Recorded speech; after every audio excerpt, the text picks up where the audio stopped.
My name is Jonathan Carter. I'm a program manager in Visual Studio.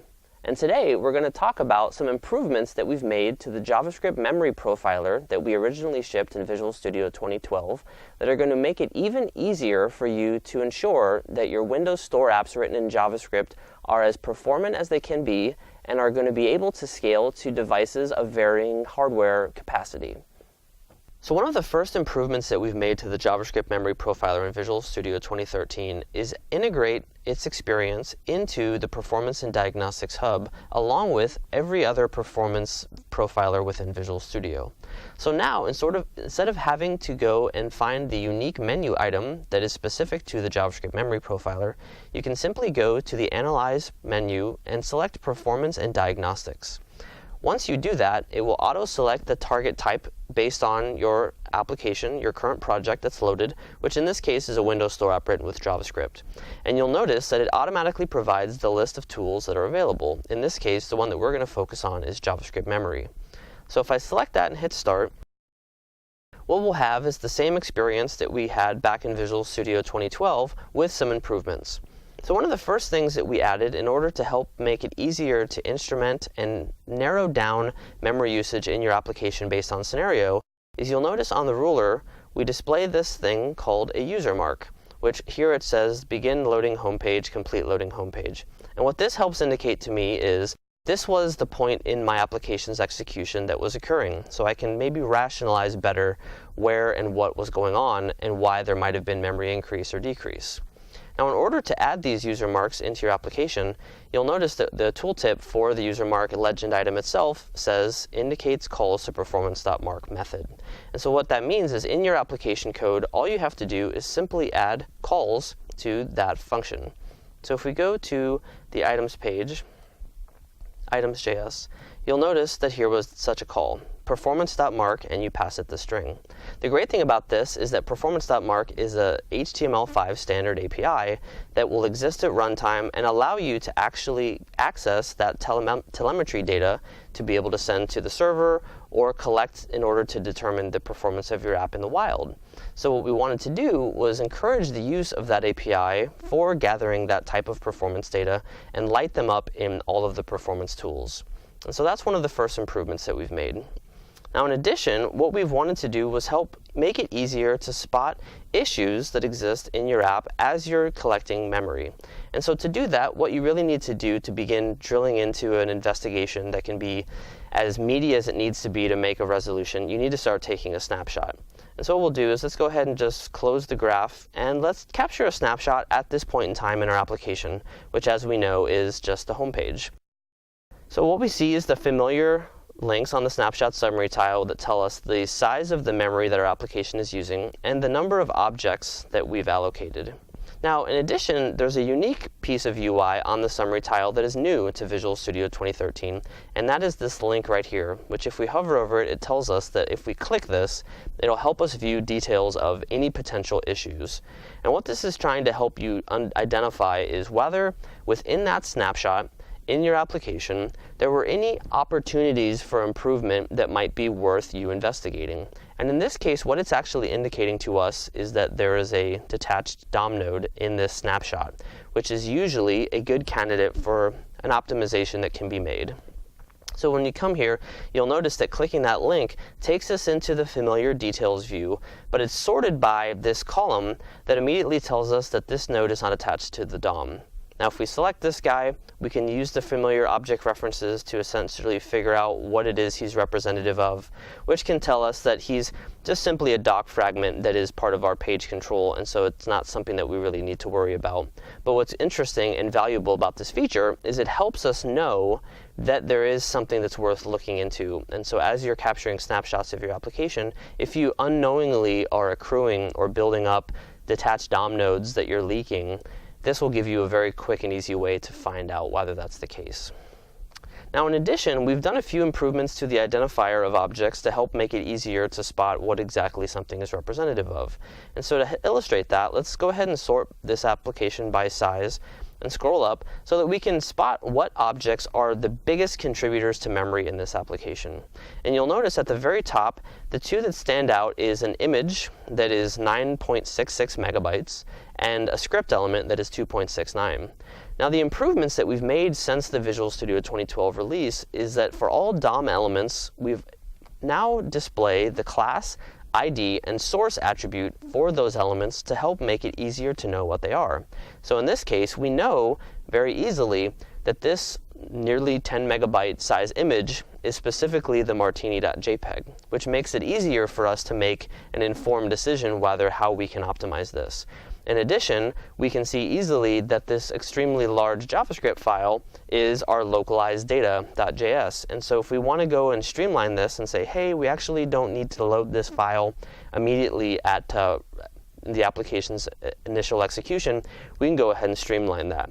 So for instance, we could go to our app, we could say, hey, we're not going to statically load localized data, and I know that it's this guy because the memory tool showed it to me. And if we go into our images and look for martini.jpg, we can notice that this image, as is expected, is quite large, 2250 by 3000. And so that's why if we're expecting to see a good memory usage, it's probably not going to be very good. So if we went and said, hey, let's do 300 by 400, let's make it very tiny, make the image quality about, we'll just say 80, and then save it. So now that we've made those optimizations, let's go ahead and rerun another memory session to see whether we've made the expected improvements. So we'll go back to the Diagnostics Hub, begin profiling against our app, and we'll simply come back and capture another snapshot.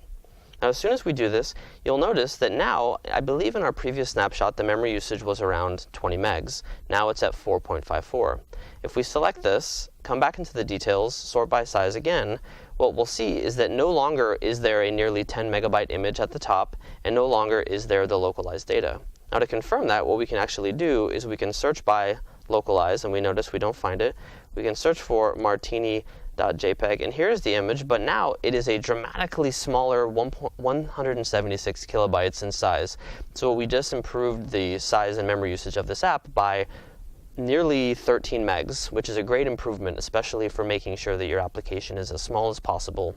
And in this case, images, script content, media of all kinds is really a great opportunity to streamline the size and the potential bloat of your application, such that the experience that users are going to get will continue to be the same, but you're just removing the cost of loading scripts that are not necessary or decoding images that are larger than they need to be to provide the view that you want. Now, in addition, let's show a couple other features that start to really surface themselves when you take subsequent snapshots. So if we go back to the app and we select this page, navigate away, and then come back and take another snapshot, what we'll see on the snapshot tile is a few things. One, we see the familiar growth in object count and memory size, which help us indicate that the transition from the home page to the detail page increases our memory usage by about 2 megs. But you'll notice that now the object count indicates a much more rich detail of churn to help you understand whether the allocation patterns that you were expecting actually occurred. So in this case, when we navigated to the secondary page, we deallocated over 1,000 objects, which means that our application is behaving the way we would expect, in that as you move from page to page, we do a tear down and build up of the subsequent and previous page.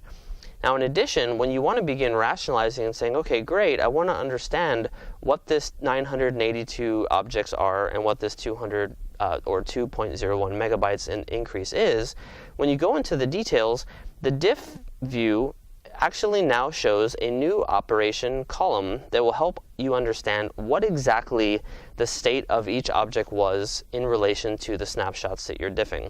So in the types view, each type, you'll notice, has a column that basically says, was this type modified between these 2 points in time? Was there an object of that type that was modified, or was there not? So for instance, we see here that there were 135 that were added. If we scroll down a little bit, you'll notice that here there are many types of objects that exist in the application, but actually had no change of state between these 2 points in time. Now in addition, if you want to see that same operation state at the dominator kind of object level, what you can do is if we come and sort by operation, now we can easily see every object specifically that was added between those 2 points in time. And as we'll scroll down, you'll notice that if we were to add this up, that would end up equating to the 980 some objects that were added. And as we scroll down, you'll notice that there are many that were unchanged. And what this lets us do is basically focus these objects out, right? Because what we are interested in is the growth between these 2 points in time. And without being able to see exactly what the operation that was done on the object was, it would be difficult to know. So here we can start to pivot and say there was a growth of 2.28 megs in an object that was added that was representative of this div class article section. And so here we can start to do a more informed investigation regarding which object was added and contributed the most to this growth. And so that's one of the values of the operation column, specifically in doing leak detection or understanding growth over time. So there was a few other important features that we added that I won't go into now, but one of them is the ability in the reference graph. You'll notice when you look at the settings menu, we have this new option that's called display circular references. And what's great about this is now whenever you find an object that you want to be able to remove and find the references that you need to nullify in order to make it collectible by the GC, this will ensure that when you view the references in the object reference view down below, that it will not show any circular reference paths, which makes it much more actionable and meaningful for you to know that when you select an object, you can know the exact set of reference paths that you need to break in order to make something collectible, versus chasing a reference path that's ultimately not going to yield any value because it's just circular.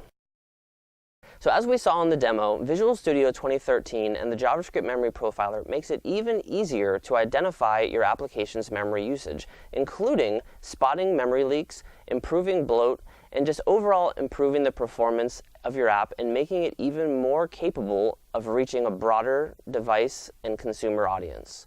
So if you want more information on this tool, please check out the resources links, which will include videos, blog posts, and other information to make sure that you can get started easily and continue effectively improving your application's performance.